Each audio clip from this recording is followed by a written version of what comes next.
ദൈവത്തിന്റെ പരിശുദ്ധനാമം വാഴ്ത്തപ്പെടുമാറാകട്ടെ. എന്റെ സാക്ഷ്യമായിട്ട് ഞാൻ അങ്ങനെ ഒന്നും പറയാറില്ല. അങ്ങനെ പറഞ്ഞത് കൊണ്ട് എന്നാൽ കഴിഞ്ഞ രാത്രിയില് എനിക്കെന്തോ എൻ്റെ ഹൃദയത്തിൽ അങ്ങ് തോന്നി ഇന്ന് എന്തെങ്കിലും പറയേണ്ടി വരുമായിരിക്കും. ഇങ്ങനെ ഒരു ചിന്ത ഉണ്ടായിരുന്ന ഒരു ദൈവത്തിന്റെ വചനമാണ്. ഇപ്പൊ ഞാൻ സഭയില് പഠിപ്പിക്കുന്ന അല്ലെങ്കിൽ പഠിപ്പിക്കാൻ ഇഷ്ടപ്പെട്ട ഒരു വിഷയം എന്ന് പറഞ്ഞാൽ എബ്രായ ലേഖനമായിരുന്നു. ഒരു റോമാലേഖനം കഴിഞ്ഞ് എബ്രായ ലേഖനത്തിലോട്ട് പ്രവേശിച്ചപ്പോ സഭക്കാർക്കൊന്നും അത്ര വലിയ താല്പര്യമില്ല. അപ്പൊ ഞാൻ പറഞ്ഞപ്പോ അങ്ങനെയാണെങ്കിൽ ഈ ക്ലാസ് ഒക്കെ അങ്ങ് നിർത്താം. അങ്ങനെ പറഞ്ഞിട്ടും ഒരു പ്രശ്നമില്ല. നിർത്തിയാലും പ്രശ്നമില്ല, തുടർന്നാലും പ്രശ്നമില്ല എന്നുള്ള രീതിയിൽ ഇന്ന് നമ്മുടെ ദൈവസഭകളുടെയൊക്കെ പോക്ക് വചനത്തിൽ നിന്ന് വളരെ അകന്ന്. ഇന്ന് ഞങ്ങൾക്കൊരു ഉണർവ് മീറ്റിംഗ് ഉണ്ടായിരുന്നു. അതിന്റെ പേര് ഉണർവ് യോഗം എന്നായിരുന്നു. പക്ഷെ മൊത്തം ബഹളമായിരുന്നു. അത് കാരണം ഉറങ്ങാൻ പറ്റിയില്ല. എല്ലാരും നല്ല ബഹളം വെച്ച് എന്താ അവിടെ പറഞ്ഞെന്ന് പോലും മനസ്സിലാകാത്ത രീതിയിൽ ആ ഉണർവ് യോഗം അങ്ങനെ കഴിഞ്ഞു. പലപ്പോഴും വളരെ പ്രയാസം തോന്നും. പലവിധമായിട്ടുള്ള കാര്യങ്ങൾ ഈ തിരുവനന്തപുരത്ത് നടക്കുന്ന സംഭവങ്ങളൊക്കെയും നമ്മളെ ഓരോരുത്തരെയും ഞാൻ കഴിഞ്ഞ ദിവസം പറഞ്ഞു, വളരെ വിഷമിപ്പിക്കുന്ന കാര്യങ്ങൾ. ഈ അടുത്ത ദിവസങ്ങളിൽ നടന്ന ഒരു മകൻ അപ്പനെ തന്റെ അമ്മയുടെ മുമ്പിൽ വെച്ച് വിവരം എല്ലാവരും അറിഞ്ഞു കാണുമല്ലോ. അതൊരു വിശ്വാസി കുടുംബം. അതിനെക്കുറിച്ച് കൂടുതൽ ഡീറ്റെയിൽസ് ഞാൻ അറിഞ്ഞിട്ടില്ല. വരെ നമ്മളെ സോഷ്യൽ മീഡിയയിൽ നിന്ന് കേൾക്കുന്ന കാര്യങ്ങളൊക്കെ. പക്ഷെ എന്താ പറയാ, നമുക്ക് ഇത്രയും വേദന ഉണ്ടാക്കുന്ന കാര്യങ്ങൾ ദൈവസഭകളിൽ നടക്കുന്നു. നമ്മുടെ നാടിനു വേണ്ടി പ്രത്യേകം പ്രാർത്ഥിക്കാം. അപ്പൊ ഇന്ന് നമുക്ക് കർത്താവിന്റെ ദാസൻ വരുന്നത് വരയ്ക്കും ഞാനൊരു വചനം വായിക്കാൻ കാര്യം എനിക്കിഷ്ടപ്പെട്ട എബ്രായ ലേഖനത്തിലുള്ള ഒരു വാക്യം. എബ്രായ ലേഖനം 3-ാം അധ്യായം അതിന്റെ 1-ാമത്തെ വാക്യമാണ്. ആർക്കെങ്കിലും അതൊന്ന് വായിക്കാമോ? എബ്രായ ലേഖനം 3-ാം അധ്യായം 1-ാം വാക്യം. അതുകൊണ്ട് വിശുദ്ധ സഹോദരന്മാരെ, സ്വർഗീയ വിളിക്ക് ഓഹരിക്കായുള്ളവരെ നാം സ്വീകരിച്ചു പറയുന്ന അപ്പോസ്തലനും മഹാപുരോഹിതനുമായി യേശുവിനെ ശ്രദ്ധിച്ചു നോക്കുവിൻ. നമ്മൾ പഠിച്ചുകൊണ്ടിരിക്കുന്ന കാര്യങ്ങൾ നമ്മുടെ നിത്യതയുമായിട്ട് ബന്ധപ്പെട്ട വിഷയങ്ങൾ. ശരിക്കും ആ നിത്യതയുടെ അനുഭവത്തിലേക്ക് വർഗീസ് പാസ്റ്റർ നമ്മെ നടത്തിക്കൊണ്ടിരിക്കുകയാണ്. ചിലപ്പോൾ നമ്മൾ അവിടെ എത്തിയതുപോലെ നമുക്ക് തോന്നും ആ ക്ലാസ് കേൾക്കുമ്പോൾ. ഓരോരുത്തർക്ക് അങ്ങനെ ഒരു അനുഭവമായിരിക്കും അല്ലേ? അപ്പോ ഇവിടെ പറയുന്ന ഒരു കാര്യം യേശുവിനെ ശ്രദ്ധിച്ചു നോക്കണമെന്ന്. നിത്യതയെക്കുറിച്ച് നമുക്ക് നല്ല ബോധ്യമുണ്ട്. നമുക്കത് എങ്ങനെ അവിടെ എത്താം. അപ്പോൾ നമ്മുടെയൊക്കെ ചിന്ത അതായിരിക്കും, എങ്ങനെയെങ്കിലും ആ ദൈവസന്നിധിയിൽ എത്തണം, കർത്താവിനോട് കൂടെ ആയിരിക്കണം. ഈ ഒരു വാക്യത്തിൽ നമ്മെക്കുറിച്ച് പറയുന്നത്, അതുകൊണ്ട് വിശുദ്ധ സഹോദരന്മാരെ, സ്വർഗീയ വിളിക്ക് ഓഹരിക്കാരായുള്ളവരെ. നമ്മുടെ പദവികളാണ് ഈ പറഞ്ഞത്. വിശുദ്ധ സഹോദരന്മാരും സ്വർഗീയ വിളിക്ക് ഓഹരിക്കാരുമായ. അപ്പൊ നമ്മൾ ആരെയാണ് ശ്രദ്ധിക്കേണ്ടത്? ആരെ നോക്കണം? അപ്പോസ്തലനും മഹാപുരോഹിതനുമായ യേശുവിനെ. വേറെ ഒരു ചിന്തയും വേറൊന്നും പാടില്ല. നമ്മുടെ മെസ്സേജ് ബൈബിളിൽ പറയുന്നത് take A hard look at Jesus. Take A hard look at Jesus. അപ്പോ നമ്മൾ അത്ര ശ്രദ്ധിച്ചു നോക്കിയാലേ ശരിക്കും അങ്ങ് എത്തത്തുള്ളൂ എന്നുള്ളതാണ് ഈ വചനം പഠിക്കുമ്പോൾ നമുക്ക് മനസ്സിലാകുന്ന ഒരു കാര്യം. നമ്മുടെ സ്വർഗീയ വിളി നമുക്കറിയാം. ഞാൻ വേഗത്തിലാവുന്ന പറഞ്ഞു പോവാം.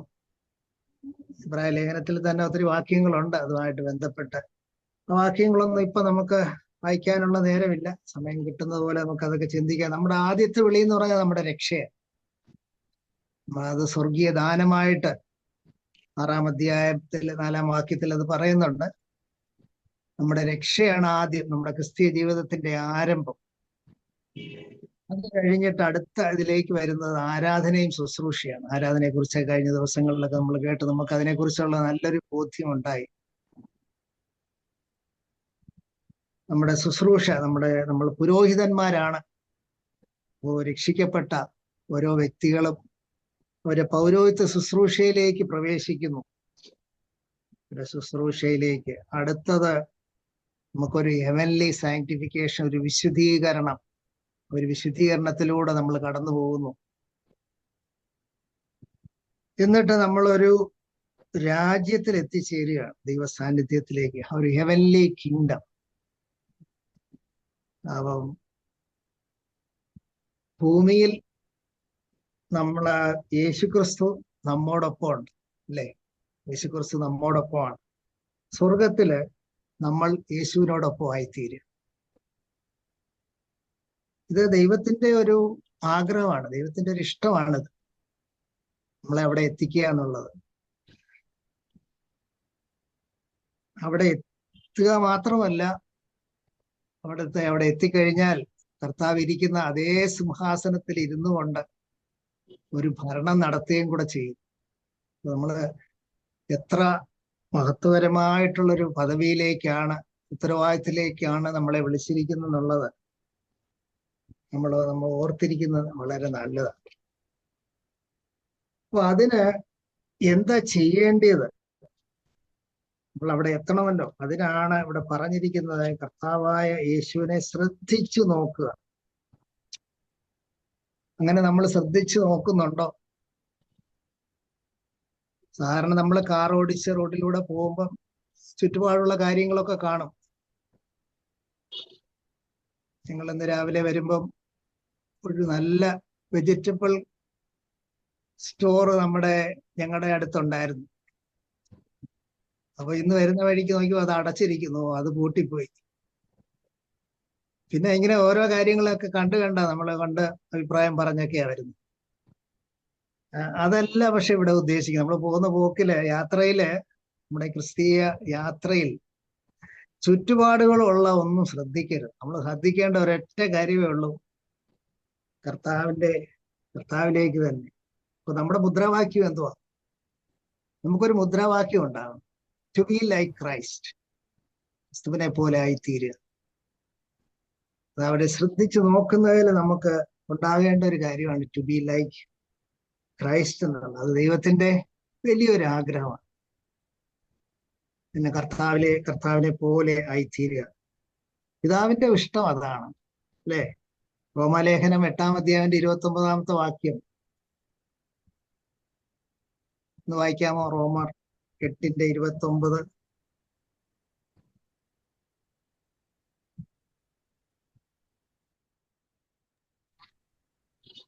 അവൻ മുന്നറിഞ്ഞവരെ അനേകം സഹോദരന്മാരിൽ ആദ്യജാതനാകേണ്ടതിന് അവന്റെ സ്വരൂപത്തോട് അനുരൂപമാകുവാൻ മുൻനിയമിച്ചിരിക്കുന്നു. മുന്നറിഞ്ഞവരെ തന്റെ പുത്രൻ അനേക സഹോദരന്മാരിൽ ആദ്യജാതനാകേണ്ടതിന്. അങ്ങനെ യേശുവിന്റെ സ്വരൂപത്തോട് അനുരൂപരാകുവാൻ നിയമിച്ചിരിക്കുന്നു. അപ്പൊ പിതാവിന്റെ ഇഷ്ടം അതാണ്. പിതാവ് നമ്മെ പുത്രനെ പോലെ ആയിത്തീരുവാൻ ആഗ്രഹിക്കുന്നു. എഫേസ്യ ലേഖനം 4-ാം അധ്യായം അതിന്റെ 11-ാമത്തെ വാക്യം.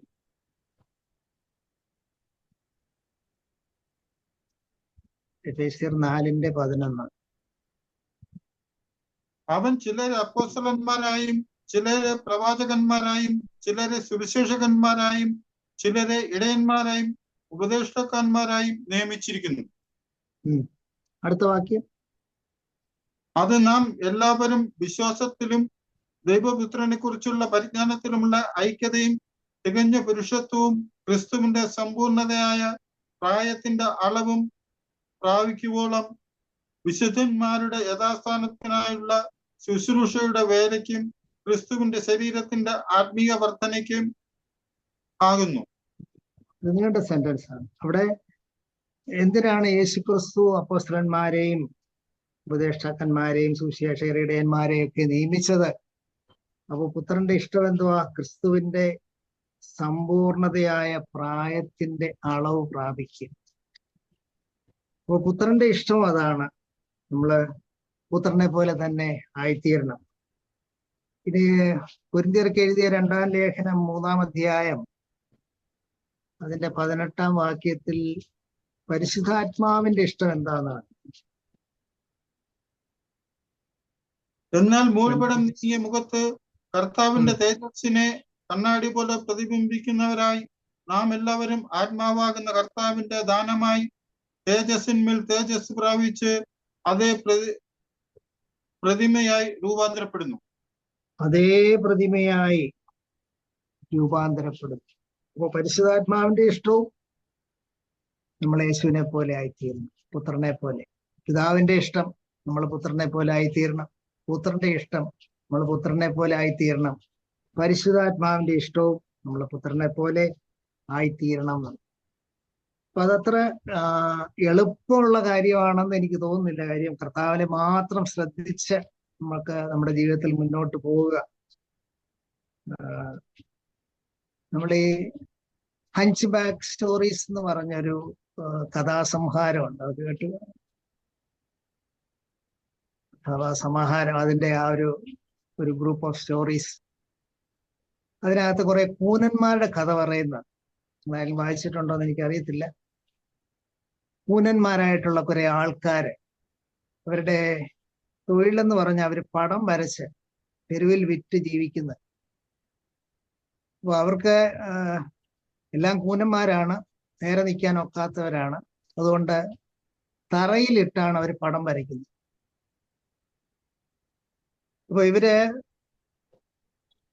തറയില് ക്യാൻവാസ് വിരിച്ചിട്ടിട്ട്, കൂനിയാണല്ലോ ഇരിക്കുന്നത്, അവിടെ ഇരുന്ന് പടം വരച്ച് അങ്ങനെ അതിനെ വിറ്റ് ജീവിക്കുന്നവർ. അതിൽ ഒരു കൂനൻ ഒരു ദിവസം അവന്റെ ക്യാൻവാസ് ഒരു മരത്തിന്റെ കൊമ്പിൽ തൂക്കിയിട്ടു. എന്നിട്ട് വളരെ കഷ്ടപ്പെട്ട്, നമുക്കറിയാമല്ലോ കൂനി നിൽക്കുമ്പോ എങ്ങനെയായിരിക്കും ആ കൈയൊക്കെ എടുത്ത് വരയ്ക്കുക എന്ന് പറഞ്ഞാൽ, വളരെ കഷ്ടപ്പെട്ട് പടം വരയ്ക്കുക. പക്ഷെ അവന്റെ ശ്രമം അവൻ ഉപേക്ഷിച്ചില്ല. വളരെ പാടുപെട്ട് ഒത്തിരി വിശ്രമിച്ച് എങ്ങനെയൊക്കെ നിൽക്കാമോ ഇരിക്കാമോ എന്നൊക്കെ നോക്കി ഒരു കൈ ഉയർത്തി ആ കൂനി നിന്നുകൊണ്ട് നിൽക്കുന്ന ആ നിൽപ്പിൽ തന്നെ ആ തൂക്കിയിട്ടിരിക്കുന്ന ക്യാൻവാസിൽ പടം വരയ്ക്കാൻ തുടങ്ങി. സാധാരണ കൂനന്മാരെല്ലാം 2 മണിക്കൂർ കൊണ്ട് പടം വരച്ചു തീർക്കും. പക്ഷെ ഈ മനുഷ്യൻ ക്യാൻവാസ് മരത്തിൽ തൂക്കിയിട്ടിരുന്ന കാരണം 6 മാസം എടുത്ത് ഒരു പടം വരച്ചു തീർക്കും. എല്ലാവരും അവനെ കളിയാക്കി, അവനെ എന്തോ വട്ടാണോ എന്നൊക്കെ ചോദിച്ച്, എന്തിനിത്രയും പാടുപെടുന്നു. പക്ഷേ അവന്റെ ശ്രമം ഉപേക്ഷിച്ചില്ല. 6 മാസം കൊണ്ട് അവന്റെ പടം പൂർത്തിയാക്കി. അത് പൂർത്തിയായി കഴിഞ്ഞപ്പോൾ അവന്റെ കൂനും മാറി. അപ്പൊ അതാണ് ആ കഥ.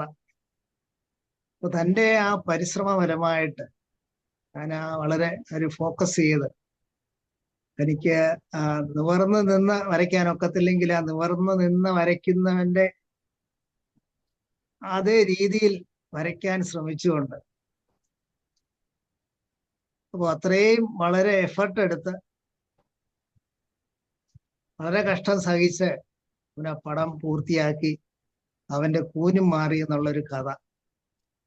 അപ്പോ അത് നമ്മുടെ ഈ ക്രിസ്തീയ ജീവിതത്തില് നമുക്കൊന്ന് മാതൃകയാക്കാവുന്ന കാര്യം ഒത്തിരി എഫർട്ട് എടുക്കണം. നല്ല കാര്യം, നമ്മുടെ ഈ കർത്താവിൽ മാത്രം ശ്രദ്ധിച്ചുകൊണ്ട് പോകുന്ന ഒരു ജീവിതം എന്ന് പറയുമ്പം എല്ലാം മറ്റുള്ളവര് നമ്മളെ കളിയാക്കാനും മറ്റുള്ളവർ വിചാരിക്കും നമുക്ക് എന്തോ വട്ടാണെന്നൊക്കെ വിചാരിക്കുന്ന തരത്തിലൊക്കെ ആയിപ്പോകാനുള്ള സാധ്യതയുണ്ട്. കാര്യം ഈ ലോകവുമായിട്ട് ഒരു തരത്തിലും ചേരാതെ ഈ ലോകത്തിലാണ് ജീവിക്കുന്നതെങ്കിലും ഇവിടുത്തെ യാതൊരു തരത്തിലുള്ള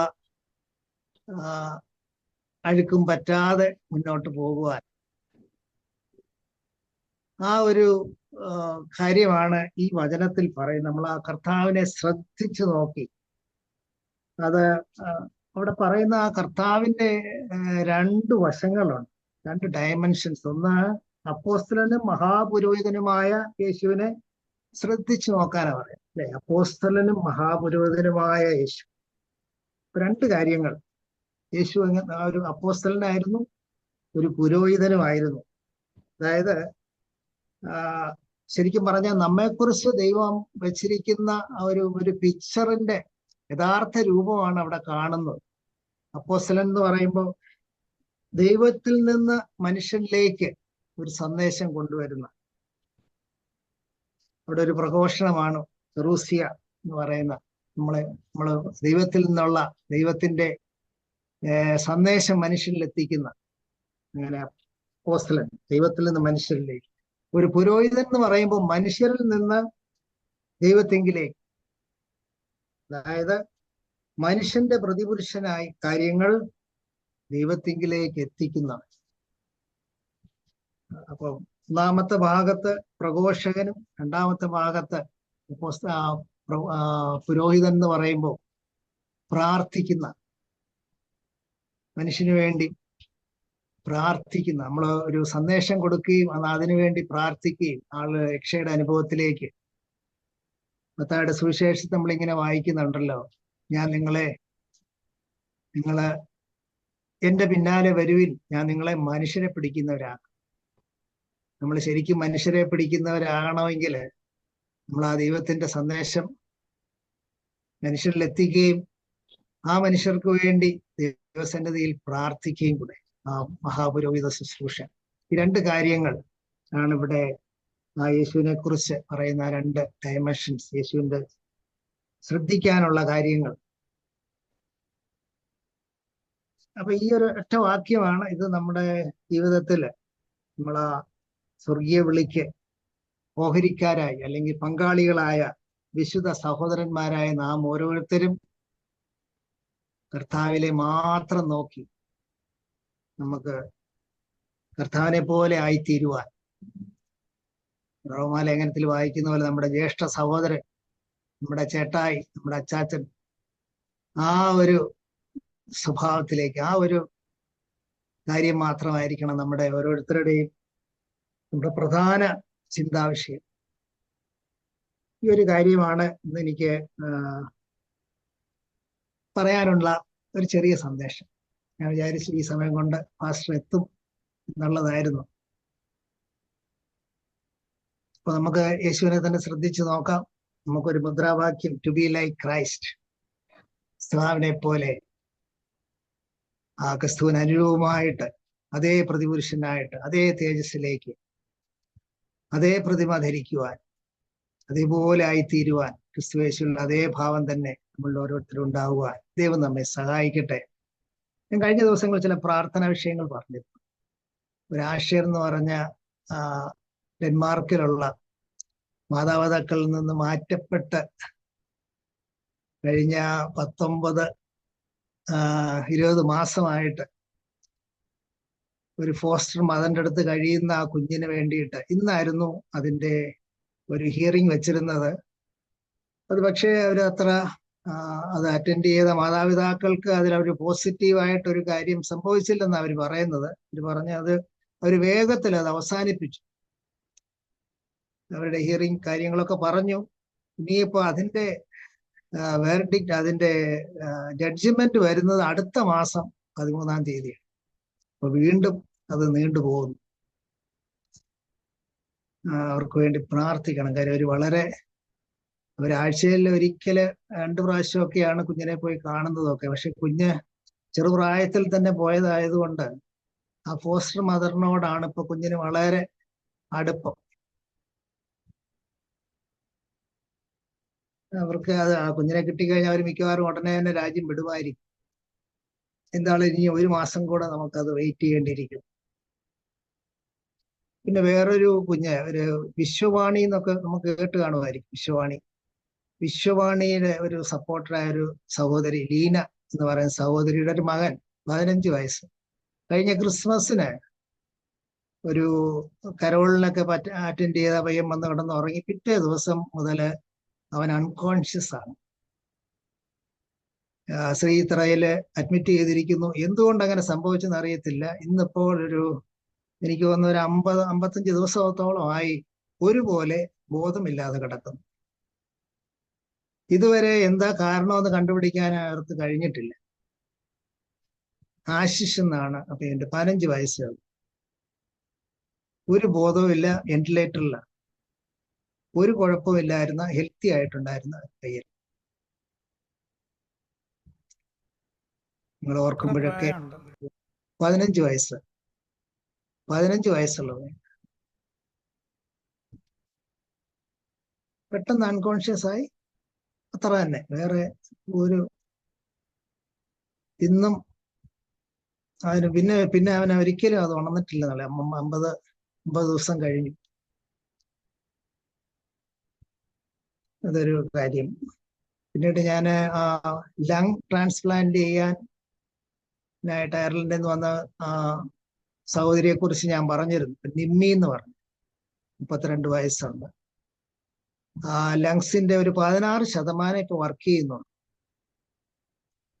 അപ്പം ഈ ലോകത്തിലുള്ള എനിക്ക് തോന്നുന്ന ഒരു ഇന്റർനാഷണൽ ബോർഡ് ഓഫ് ഡോക്ടേഴ്സ് ആണ് അതിന്റെ കാര്യങ്ങളൊക്കെ ഇപ്പൊ നോക്കുന്നത്. ലണ്ടനിലും ഉള്ള കുറച്ച് ഡോക്ടേഴ്സ്, ഇവിടെ കോഴിക്കോടുള്ള നിംസ് ആശുപത്രിയിലെ അമൃത ഹോസ്പിറ്റലിലെ, പിന്നെ ഹൈദരാബാദിലെ യശോദ ഹോസ്പിറ്റലിലെ. അപ്പൊ ഇതിന്റെ പ്രശ്നം എന്ന് പറഞ്ഞാല് അത് ഈ ഓട്ടോമ്യൂൺ ഡിസീസ് ആണിത്. അത് കാരണം അതിന്റെ ഇമ്മ്യൂണിറ്റി 0-ൽ വെച്ചിട്ടാണ് ഇതിപ്പോ ജീവിക്കുന്നത്. അപ്പം ഒരു അസുഖം ഒന്നും പിടിക്കാൻ പാടില്ല. വളരെ സൂക്ഷിച്ച് ഓക്സിജനിലാണ് ഇരിക്കുന്നത്. അപ്പൊ ഇത് ട്രാൻസ്പ്ലാന്റ് ചെയ്ത് കഴിഞ്ഞാൽ അവർ പറയുന്നത് 5 വർഷമേ അത് ജീവിക്കത്തുള്ളൂ. അപ്പൊ അതിന്റെ ഒരു ട്രാൻസ്പ്ലാന്റേഷൻ വേണോ വേണ്ടയോ എന്നുള്ളത് ഒരു ഭാഗം. അത് ചെയ്യാതിരിക്കാൻ നിവർത്തിയില്ല. കാര്യം ഇതിന്റെ ലങ്സിന്റെ കപ്പാസിറ്റി കുറഞ്ഞുകൊണ്ടിരിക്കുക. അതിന്റെ വേറൊരു വശം എന്ന് പറയുന്നത് ഈ ട്രാൻസ്പ്ലാന്റ് ചെയ്യുന്നത് എത്രത്തോളം നീട്ടിക്കൊണ്ട് പോകാം എന്നുള്ള അതിനുള്ള ഒരു ചികിത്സയാണ് ഇപ്പൊ നടന്നുകൊണ്ടിരിക്കുന്നത്. ഉടനെ ഇത് ചെയ്യാതെ മാക്സിമം ടൈം. അപ്പൊ അതിനൊരു വലിയ ഒരു ഇന്റർവെല്ല് കിട്ടുകയാണെങ്കിൽ, അപ്പോൾ അവരുടെ ആ കുടുംബത്തിന്റെ വിശ്വാസവും നമ്മൾ പ്രാർത്ഥിക്കുന്ന നമ്മുടെയൊക്കെ ഒരു ആഗ്രഹം എന്ന് വെച്ചാൽ ഒരു ദൈവത്താൽ ഒരു സ്വർഗീയമായിട്ടുള്ള ദൈവികമായിട്ടുള്ള ഇടപെടൽ ഉണ്ടായി ആ കുഞ്ഞിന്റെ ലങ്സ് സൗഖ്യമാകണം. ഒരിക്കലും ലങ് അറിയാമല്ലോ, ഒരിക്കൽ ഒന്ന് കേടായി കഴിഞ്ഞാൽ പിന്നെ അത് റിജുവനേറ്റ് ചെയ്യാൻ ഒക്കത്തില്ല. അതിന്റെ അങ്ങനെ 2 തരത്തിലുള്ള കാര്യങ്ങളാണ്. അപ്പൊ അങ്ങനെ ട്രാൻസ്പ്ലാന്റ് ചെയ്യണമെങ്കിൽ ചെയ്താൽ തന്നെ ഇമ്മ്യൂണിറ്റി 0 ലെവലിൽ നിർത്തിയാലേ അത് സർവൈവ് ചെയ്യാനൊക്കത്തുള്ളൂ. അപ്പോൾ അത് തന്നെ വലിയൊരു പ്രയാസം. അപ്പൊ ഇതൊക്കെ മാനുഷികമായിട്ട് നോക്കുകയാണെങ്കിൽ വളരെ ബുദ്ധിമുട്ടുണ്ടാക്കുന്ന കാര്യങ്ങളാണ്. ഇത്ര എളുപ്പമുള്ള കാര്യമല്ല. ഇങ്ങനെയുള്ള രോഗങ്ങളൊക്കെ വന്നു കഴിഞ്ഞാൽ നമ്മൾ എന്ത് ചെയ്യും? നമ്മുടെ കർത്താവിൽ ആശ്രയിക്കല്ലാതെ വേറെ മാർഗമൊന്നുമില്ല. ദൈവത്തിന്റെ ഒരു ഇടപെടൽ അവിടെ ഉണ്ടാവുവാൻ, ദൈവത്തിന് കരുണ തോന്നുവാൻ, ആ കുഞ്ഞ് കർത്താവിന്റെ ഒരു നല്ല സാക്ഷിയായി, നല്ല വേലക്കാരിയായി തീരണമെന്നൊക്കെ ഉള്ളതാണ് നമ്മുടെ പ്രാർത്ഥനയും ആഗ്രഹവും ഒക്കെ. ആ കുഞ്ഞിന് വേണ്ടിയും പ്രാർത്ഥിക്കണം. നിമ്മി 32 വയസ്സേ ഉള്ളൂ. കല്യാണം കഴിച്ചതാണ്, കുഞ്ഞുങ്ങളൊന്നുമില്ല. കല്യാണം കഴിക്കുമ്പോൾ തന്നെ ഒരു 32% ലങ്സേ ഉണ്ടായിരുന്നുള്ളൂ. ഇപ്പൊ അത് 16 അത് കുറയാതിരിക്കാനുള്ള മരുന്നുകൾ കൊടുത്തുകൊണ്ടിരിക്കുന്നു. അതിനെല്ലാം ഒത്തിരി പ്രയാസങ്ങൾ, ഒത്തിരി ബുദ്ധിമുട്ടുകൾ ആ കാര്യത്തിലുണ്ട്. എങ്ങനെ നമുക്കിപ്പോ അവർക്ക് അതിനുള്ള സാമ്പത്തികം വലുതായിട്ടില്ലെങ്കിലും എന്നാലും ഉണ്ട്. അല്ല, ഒരു സാധാരണ കുടുംബത്തിലാണ് എന്ത് ചെയ്യും ഇങ്ങനെയൊക്കെ ഉണ്ടാകുന്ന അസുഖങ്ങൾ. ഇന്ന് വല്ലാത്ത രോഗങ്ങളൊക്കെ നമ്മുടെ ചുറ്റുപാടും ഒക്കെ ഉണ്ട്. വളരെ ചെറിയ കുഞ്ഞുങ്ങൾ കിഡ്നി പേഷ്യൻ്റ് ആയിട്ട് ഇന്നലെ ആശുപത്രിയിലായിരിക്കുന്നവരുണ്ട്. ലിവറും കിഡ്നിയും ഒരുപോലെ ഡാമേജ് ആയ ഒരു പാസ്റ്ററിന്റെ മോൻ ഇന്ന് ആശുപത്രി കിടക്കുകയാണ് ഇവിടെ. അങ്ങനെ നോക്കുകയാണെങ്കിൽ ഒത്തിരി വിഷയങ്ങൾ നമ്മുടെ ഈ പ്രത്യേകിച്ച് വിശ്വാസി കുടുംബങ്ങളിൽ തന്നെ ഇതുപോലുള്ള രോഗങ്ങളൊക്കെ ധാരാളമായിട്ട് വർദ്ധിച്ചുകൊണ്ടിരിക്കും. ക്യാൻസേഴ്സ്. നമുക്ക് നമ്മുടെ സഭയ്ക്ക് ഇന്ന് ഒരു വലിയ ഭാരം എന്ന് പറഞ്ഞാൽ ബന്ധക്കോസുകാരുടെ രക്ഷിക്കപ്പെടാത്ത ബന്ധക്കോസുകാരെ കുറിച്ചുള്ള ഒരു വലിയ ഭാരം. ബന്ധക്കോസിലാണെന്നുള്ളത് മാത്രമേ ഉള്ളൂ, വേറെ ഒരു ആ ലേബല് മാത്രം. ബാക്കിയൊക്കെ നമ്മുടെ സാധാരണ ജനത്തെ പോലെ കഴിയുന്നു. അതിലൊരു മാറ്റം. നമ്മളെവിടെ ഒരു ഉപ്പായിട്ടും വെളിച്ചമായിട്ടുമാണ് ദൈവം നമ്മെ ആക്കി വെച്ചിരിക്കുന്നത്. നമ്മൾ ഉപ്പില്ലാത്തവരും തീരെ വെളിച്ചമില്ലാത്തവരും ഒക്കെ ആയിത്തീരുന്ന ഒരവസ്ഥയാണ് ഇന്നത്തെ. കർത്താവിന്റെ ദാസൻ കൃത്യസമയത്ത് ജോയിൻ ചെയ്തു. ഞാൻ കർത്താവിന്റെ ദാസനെ എല്ലാം ഏൽപ്പിച്ചുകൊണ്ട് ഞാൻ പിൻവാങ്ങുന്നു. ദൈവം നമ്മെ അനുഗ്രഹിക്കുമാറാകട്ടെ.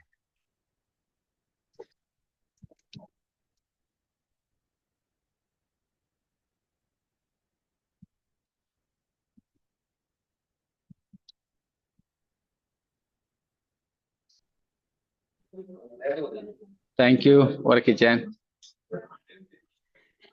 സെന്റൻസ് പൂർത്തീകരിച്ചു.